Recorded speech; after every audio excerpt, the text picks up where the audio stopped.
Agréable plaisir de vous savoir nombreux, très chers téléspectateurs, à suivre ce nouveau numéro de Réplique Magazine, le rendez-vous du débat politique sur la chaîne panafricaine. Très chers téléspectateurs, merci de nous recevoir chez vous. Ce numéro aujourd'hui va se tourner sur des questions d'actualité, bien évidemment. Nous allons parler aujourd'hui de la énième marche annoncée du comité laïque de coordination de l'Église catholique, cette fois-ci pour réclamer la tenue effective des élections. C'est une nouvelle donne qui entre dans la communication de cette marche, parce que la SENCO, qui s'est réunie en session extraordinaire en début de semaine, a décidé que cette marche va réclamer l'effectivité des élections en 2018, principalement le 23 décembre, comme le suggère le calendrier de la CENI et comme l'a aussi souhaité toute la communauté internationale. Nous allons discuter de cette insistance contre la machine à voter. Nous allons discuter aussi de la décrispation politique, l'une des conditions importantes soulignées dans les réclamations et revendications du CLC dans ces marches. Deuxième sujet de cette émission réplique de ce soir, nous allons parler de cette guéguerre entre la RDC et la communauté internationale. On a l'impression que le chef de l'État, Joseph Kabila, s'est tourné vers ses partenaires régionaux. Vous avez suivi la tripartite qui s'est tenue à Kinshasa, où Joseph Kabila a reçu Denis Sassou Nguesso, président du Congo-Brazzaville, et son collègue Joao Lourençao Goncalves, président de la République d'Angola.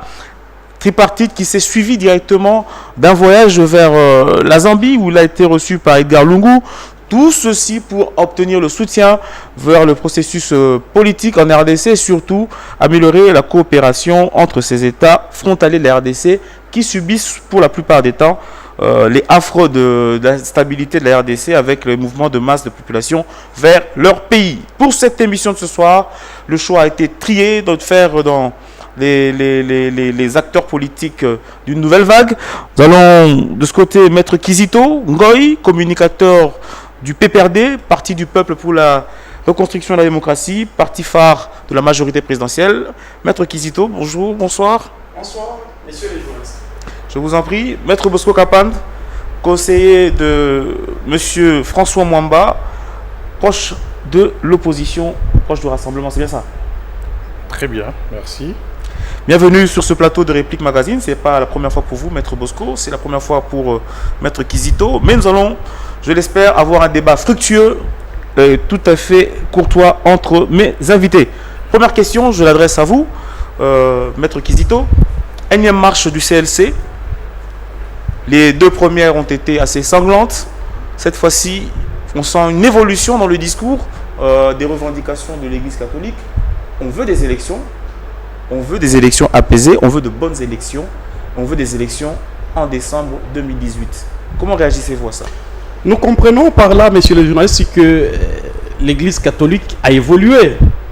Parce que ce que attend notre peuple, c'est la tenue des élections. Et les élections, aujourd'hui, la CENI nous a déjà donné la feuille de route. Nous avons aujourd'hui les calendriers électoraux qui prévoit la tenue des élections le 23 décembre 2018. Et alors, nous ne comprenons pas la démarche aujourd'hui de l'Église catholique qui hier revendiquait qu'il y ait des élections. Aujourd'hui, nous avons les calendriers électoraux et que la CENI nous garantit en communion avec le gouvernement de la République, en sorte que le 23 décembre, nous aurons des élections. Et là, nous sommes contents que l'Église catholique puisse évoluer, accepter en sorte que le 23 décembre, il y aura les élections. Mais là, il y a aujourd'hui que l'Église catholique puisse se dessaisir de cette façon de voir les choses, de prévoir des marches et des manifestations qui, au fond, il n'y a plus rien.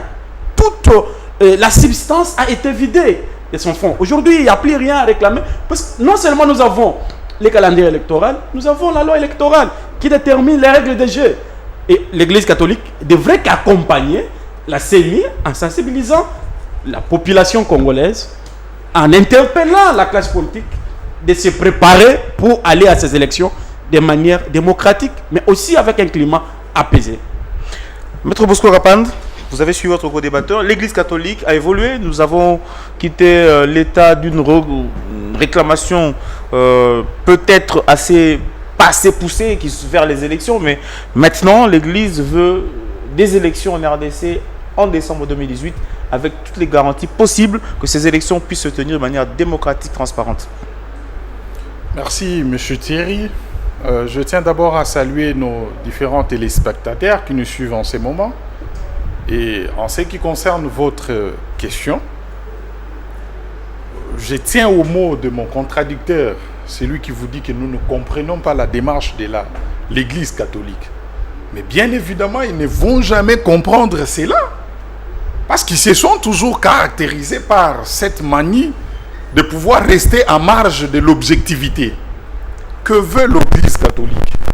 L'Église catholique veut que nous ayons des élections dans un délai tel qu'imparti par rapport à l'accord.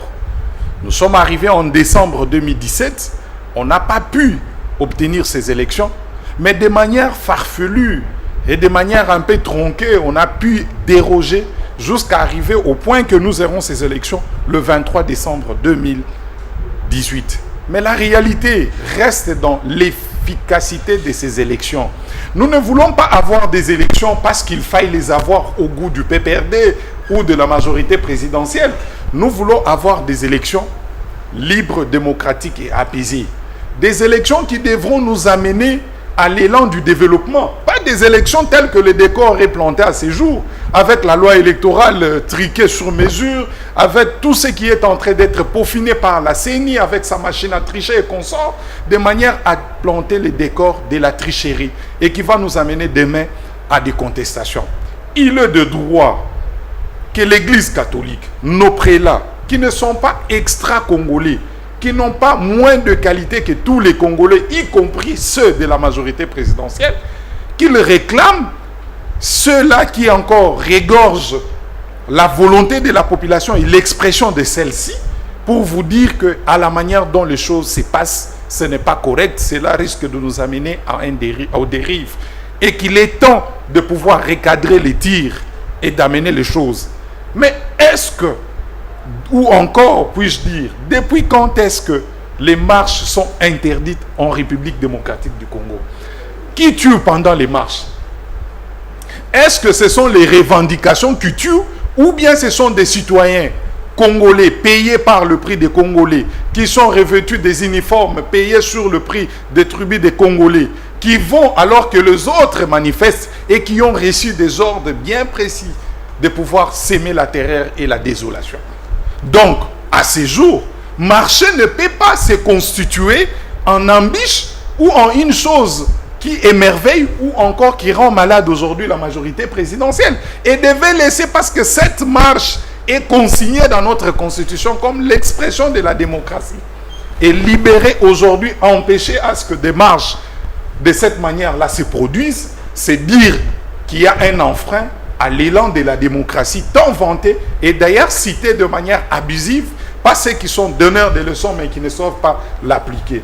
Voilà pourquoi nous nous disons que cette marche du 25 ou d'autres marches qui seront proclamées en vue de pouvoir préparer et solliciter l'organisation libre des élections doivent revêtir peut-être plus d'ailleurs, voulais-je dire, l'aval de l'autorité publique qui doit sécuriser la population et prendre ces déshydratants de la population, le mettre au profit pour essayer d'améliorer la situation et recadrer les tirs sur la possibilité d'avoir des élections futures qui ne seront pas des élections qui ont semé la terreur et la désolation tel que ce fut le cas en 2006, tel que ce fut le cas en 2011. Nous voulons faire un pas de plus et non avoir des élections parce que c'est un chant, c'est du chant, comme ceux qui sont en train de crier à qui veut beau l'entendre, nous aurons des élections, c'est une question de souveraineté. Nous disons non. Il s'agit d'une question nationale de vie ou de mort. Merci. Et parce qu'il faille que ça soit ainsi, il faut qu'on ait des élections libres, démocratiques et transparentes dans les conditions requises du standard international. Merci. Maître Kizito, vous avez suivi votre co-débatteur. Personne ne refuse les élections en réalité, mais tout le monde veut des élections où qui mettent tous les compétiteurs à ces joutes électorales sur le même niveau. Il ne faut pas qu'il y ait des élections où les règles sont déjà préétablies pour que tel soit vainqueur et d'autres puissent perdre et à la fin créer encore du désordre, du chaos, de la mort en RDC. Est-ce qu'aujourd'hui l'Église, bien que revenant sur la hargne de ses positions, ne vous interpelle pas en vous demandant d'organiser effectivement des élections, mais de bonnes élections? Vous savez comme moi que dans notre pays, la République démocratique du Congo, et depuis l'avènement de Joseph Kabila Kabange au sommet de l'État, nous n'avons pas de lois personnelles. Nous avons des lois qui règlent de manière générale.